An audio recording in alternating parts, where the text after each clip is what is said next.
Good morning and welcome to Echelon Orchid, our Sunday coffee edition. Pretty much the only edition I'm doing right here at the moment as I get back into the swing. But I certainly appreciate all of you coming by and chit-chatting. Don't forget to subscribe. It's somewhere around here. Today I'm gonna talk a little bit about productivity, specifically at work, but it can be done really anywhere. The big issue that I have is that we tend to communicate quite a bit at work, but when is it too much communication? I think there's quite a bit of too much communication, and you could probably use this quite a bit in your life, especially when you're trying to learn a new skill. So I guess really the theme for today is going to be about that productivity specifically at work. But I think it's really whenever you're trying to dedicate focus to something, how can you do so and achieve the skill fast, accomplish whatever task you are on fast. But before that, let's start with a little game. You can go back in time and you can eliminate anyone from history. Who would that be for you? Well, for the purpose of this show, I'm going to say it's Levi Hutchins. You may be going, why Levi Hutchins? Well, he is the inventor of the alarm clock. And I think the alarm clock is the worst invention ever. Now, you may be going, Dan, what are you talking about? I mean, how else am I going to get to where I need to be? And I'm going to say, because we have been taught our entire lives that everyone's got to be up at 5 a.m. Every successful person gets up at 5 a.m. and this is what they do. Well, anyone that tells you that, you can tell them, I said they're a moron. That's right. They are a moron. Now you may be going, you're off your rocker, Dan. What are you talking about? We're all different people. We all have our own different biological clock. If you're not familiar with this, look up about your circadian rhythm. Some people are morning people, some people are night owls, some people wake up a little slow and they get their giddy up right around lunchtime. For some of us, that's when they're ready to go. We are all different. What is important is consistency. I do set an alarm clock. However, my alarm clock is set for the latest I want to get up. Otherwise, I just do it naturally. The only time I really, really use an alarm clock is if I have to go against my norm. Like I take a 6 a.m. flight. Well, I'm not normally up at 3:30, 4 o'clock in the morning. So I guess at the alarm clock, I'm going outside of my norm. So the best way to be productive is to be consistent, get up at the same time or as close to the same time as you possibly can.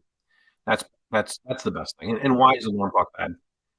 I feel like it's causing people to become neurotic because you're getting startled from sleeping. You're being awoken. Your heart rate probably is tripling when you're awoke by an alarm clock. So just like get rid of it. Now, it might be difficult because of work, but I think if you start doing some of these things I'm going to talk about, I believe you're going to be more productive and no one's going to care what time you're at work because you'll be productive. If you work for good leadership, they only care about results. They don't care how many hours your proverbial butt is in a seat, whether it be in office, hybrid, remote, whatever. They will not care. They will not. I know I don't. I 100% do not care where my people are as long as they're being productive. So then we're going to start. How do we start this aspect of being productive? You plan. And let's go back to the old adage: a failure to plan will surely result in you planning to fail. So make a plan. Now, make something that's a bit agile in nature. If you're not familiar with, agile methodologies, look them up. There's really not a whole lot to it. It's basically put a whole bunch of stuff you want to get done in whatever your sprint is. I like to do, well, for myself, I might be a little bit different, but in the beginning, I would say, do sprints that are pretty accurate for the week, but try to take a 2 week outlook because every week your life might change. So let's try to predict all the things we're going to get done in the next 2 weeks, and then really focus in on this week. Now, do this every Monday. I'm also going to say, if you've got people that are scheduling meetings for you at 9 a.m. and 4 p.m., those aren't good people. Decline those meetings. Suggest new times. 9 a.m., especially if you work that regular, like 9 to 5 type thing, 9 a.m. is for you to start planning, especially after your Mondays specifically, like Tuesday, Wednesday, Thursday, Friday, 9 a.m., you should spend 15 minutes just going, hey, what am I going to get done today? Take a look at what's on that list, what you said you want to accomplish on Monday, and take that 15 minutes and just go, all right, this is what's getting done today. Now, going back to, you want to do a 2 week plan, right? This is what we're talking about on Mondays here. Do that 2 week plan, and this is what you're going to get done, and get it done. Like, don't miss. So, and then why no meetings at 4 p.m.? Well, that's when your day should be unwinding. That's when you just kind of do a self check. Did I accomplish everything I said I was going to accomplish? And if not, take a journal. Why didn't you get this done? It's really important to understand why your plan didn't work. Now, the only person that really knows this is you. So make it happen, Captain.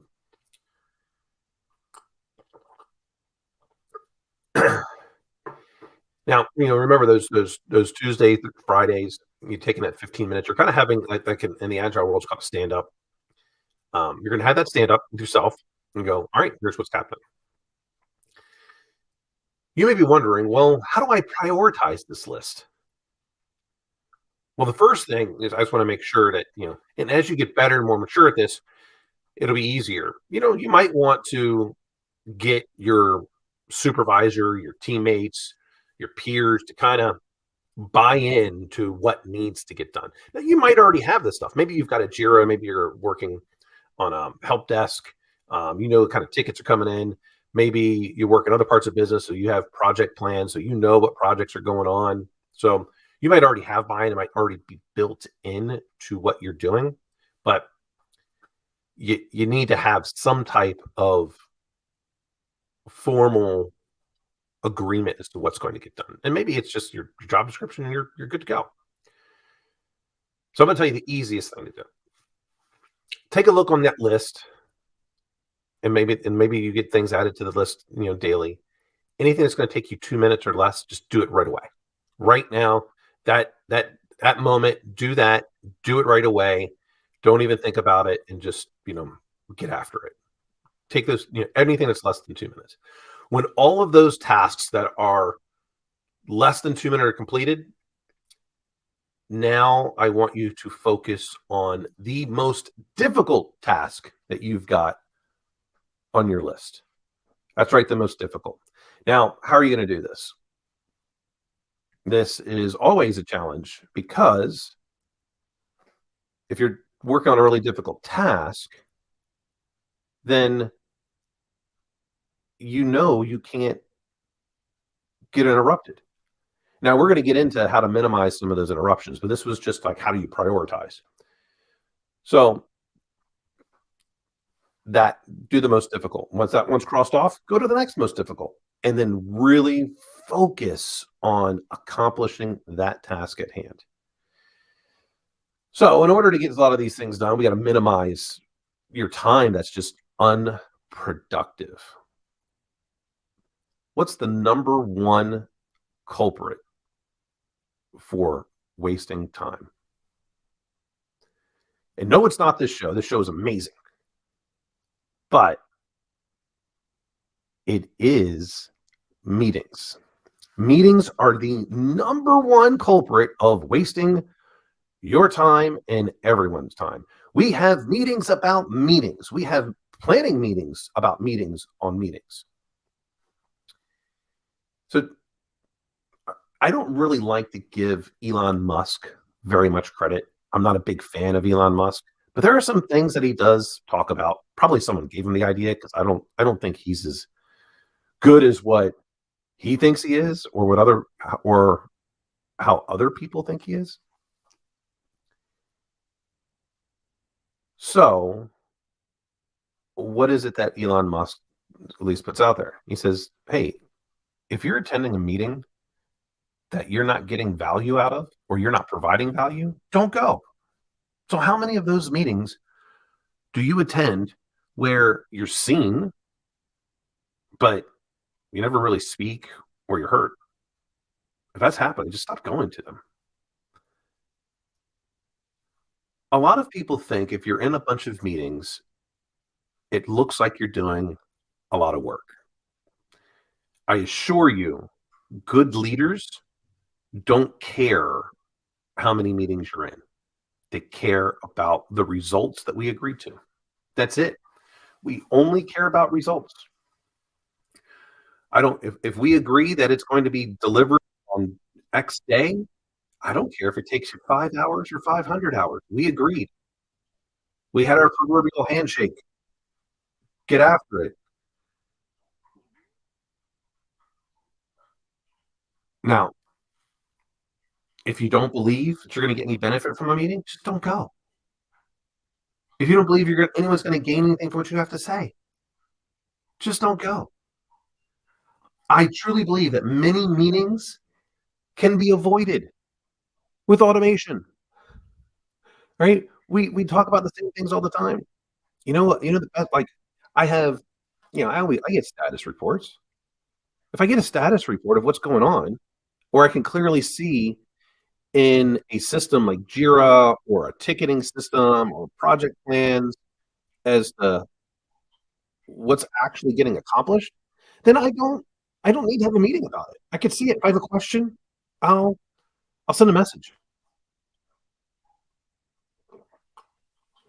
Transparency is key. So if everyone knows what's being worked on and everyone knows what the status is, what do I need a meeting on it? I certainly don't need a meeting. Not even a little bit. I hate meetings. And if you're gonna have them, make them short. It's to clarify.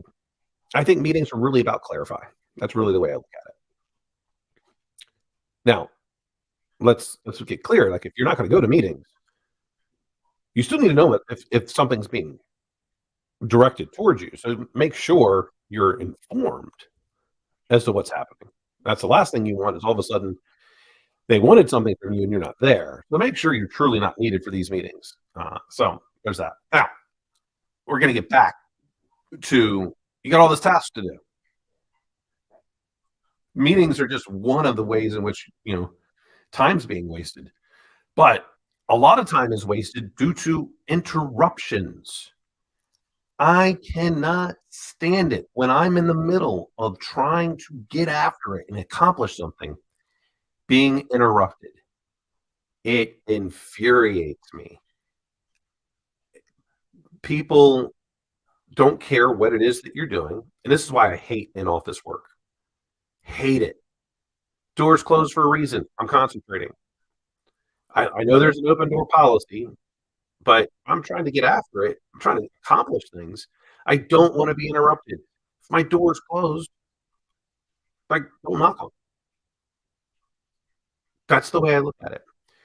When I'm at home working and I'm not answering messages, it's because I'm actually working. So how do you do this and actually this is the other pet peeve. Someone comes by, they knock on your door, even if it is open. They go, "You mind if I interrupt you?" You already did.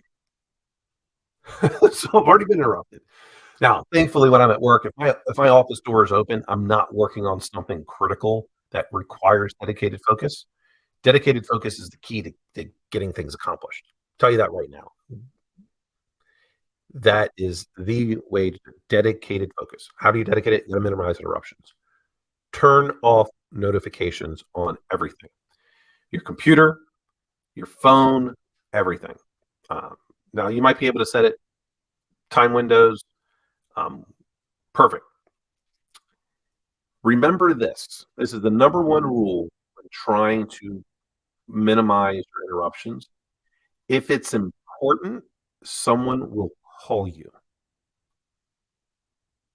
Any person that just sends you hundreds of emails in one day, or text messages, or Teams messages, or Slack messages, and like, why aren't you responding? They are toxic, not good people. If it's important, I'll call you. Now, I believe what you need to do is you should check all your messages, emails, text messages, Slack, Teams, whatever, during scheduled times. And this is the general rule that I follow. If it's in an email, generally that means that's the least urgent of all the communications is email. So if it's an email, I assume not urgent. I'll get back to you within the next 1 to 2 business days. That's how I look at it. It's an email. Can't be urgent. If it's urgent, then you're going to take the next step. What's the next step? Your internal messaging systems, whatever they happen to be, Slack, Teams, whatever. Those ones I say, you should respond like in maybe 2 to 3 hours. Now, if someone text messages me, then you should try to go, 1 to 2 hours to respond.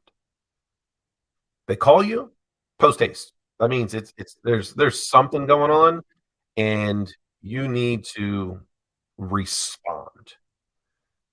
That's how I look at the forms of communication. But in the meantime, turn it all off. You're trying to get after it. You're trying to accomplish these things. You've made agreements. It's important for you to complete these agreements. So turn off all notifications, all of them. Don't even worry what those things might be, because it's just not important.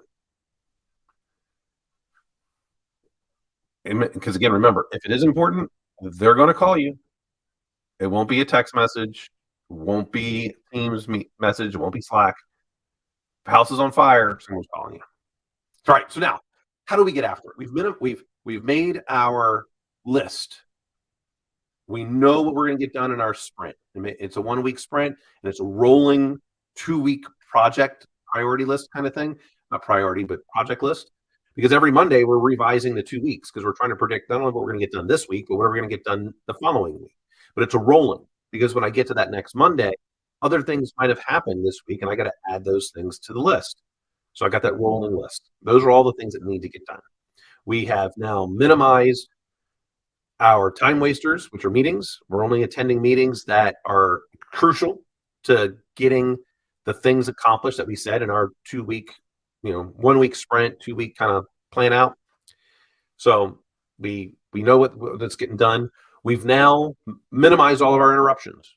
I've got no more interruptions, right? So now what have I effectively done? I've removed all of the excuses to not accomplish what I said I was going to accomplish, right? Almost. There's one last thing that I think that you got to do. You got to get into a rhythm. How do you get into a rhythm? Well, you keep following these kind of steps, priorities, things like that. So, first part about getting into a rhythm. Do not multitask. Multitasking is horrible. Horrible, horrible, horrible. You want dedicated focus on the task at hand, right? So we've already kind of said anything that's less than 2 minutes, get it done. Then next we're focusing on the most difficult thing on the task list. Dedicated focus. Now you're going to work in intervals. Now I strongly suggest, and again, I do this on Mondays. You've predicted out what you need to get done. Start blocking off time on your calendar, because there will be morons at your office that are going to schedule meetings on the same day. They're like, well, I saw that you had 35 minutes, so I took your 35 minutes or 45 minutes or an hour. I took it. Time waster. That person is wasting your time. And just like Red from that 70s show, moron. That person, horrible, horrible person. Especially if they do it. There's one thing that they're like, hey, they should always ask you, right? Hey, I see you have some time on your calendar right now. I got some things that need to work out, need your input. Could you spare this 30 minutes today? I know it's last minute notice. That person, I'm very likely to give them that 30 minutes because they asked. Must mean it's important to them, and they need my input. So perfect. So anyway, block your calendar. Now you might be thinking, oh, Dan, what am I going to block it with? Doesn't matter. Block it. I like to say, and I read this somewhere for sure. 90 minutes at a time. Block off different 90-minute blocks. And then, and it's important, you got to take breaks. All right. So you've blocked off that 90 minutes. Block off other 15 to 20 minutes, and you got to kind of check yourself with these things. Those are your breaks. Those are your time to kind of recoup, stretch out a little bit, get some water, drink a lot of water. Definitely, there's a lot of people that drink a bunch of caffeine. Not too good for you. Not when you're sitting. If you have a standing desk, perfect. Use that. Take your breaks. Now, when you come back from that break, that's when you start checking your messages. Check your emails. It's great if they have good summaries of these emails. There's this aspect called bluff. Really like it. Stands for bottom line up front. Tells you what needs to happen. Am I informing? Am I acting? Things of that nature. That works out great because that tells me if I need to take action, then I should probably read. But that bluff tells me right away, is this something that's important? If not, I can like save it later. So only answer the messages that are most important. There's a lot of things that are just informing you. I can read that anytime. I'll wait. But I might need to take action. Some of these things might be crucial to what I'm working with. I might have been waiting for answers for another task in my priority, or not priority list, my task list, we'll say. So it's also really important if you're really trying to get after it that you eat really healthy. Don't eat junk food. Don't eat comfort food. Eat healthy. Drink a lot of water. These are all crucial to completing those tasks. So now we're going back. We got our 90-minute intervals. We know what we're doing, and that's why it's important to just minimize those interruptions. If you're trying to get after it, multitasking sucks. No such thing. We only have one brain. We're really good at focusing on that single task and just getting it done. Now, you might be going, well, a couple of those. What about all those other messages that I got during the day and I didn't go through all of them? Well, that's also kind of why I like that 4 o'clock thing. 4 o'clock, I've kind of checked myself and I do everything I said I was going to do. Now I go back through cleaning out my inbox, which is difficult, especially for me. The reason why this is difficult is because the majority of my emails I get are from vendors or solicitations. They're not from people I work with. I just thought about this. I just need to create something that says, I need to create basically an inbox. Well, an Outlook and an inbox, but like a category that if it comes from anyone at jovia.org, it goes to this particular folder and everything else goes to the other one. That way I can make sure I don't miss anything from my colleagues. And why I didn't do this earlier, just thought of it. So anyway, at the 4 o'clock, I'm going to check myself. Did I get everything done? I was going to get done. I've taken some notes. I believe it's important to take these notes. These notes are, why didn't I get done what I was going to do? Did I attend too many meetings? Did I get interrupted more than what I should have allowed? Remember, that's you're allowing yourself to be interrupted. Did more things get added than what was supposed to. Right? You should know. Like, did you agree to accomplishing more things than what you were originally going to do? If so, might want to check that. Then, if you still have time, start start taking a look at the list for the rest of the week. Maybe you had to make some changes because again, we're agile. We'll modify as we see fit, and then from there, maybe if you were so inclined, you start to work on what you're going to get done tomorrow. Like, go ahead and get that list gathered up. Okay, this is what's getting done the next day. Eventually, you're going to get better at this. Now, I've just told you a lot of different things. We're going to do a quick recap. Basically, alarm clocks suck. The person who invented them, which that person is Levi Hutchins. Levi Hutchins. If I could have removed one person from history, it would be him. Sorry, Levi. Gotta go. Why? Alarm clock's horrible. Messes up. Like I think it causes people to become neurotic. I believe it's the most important thing is it's not about getting up at 5 a.m. If you're a morning person, great. Get up at 5 a.m. If you're not a morning person, don't get up at 5 a.m. Be consistent with when you get up, whatever that time is.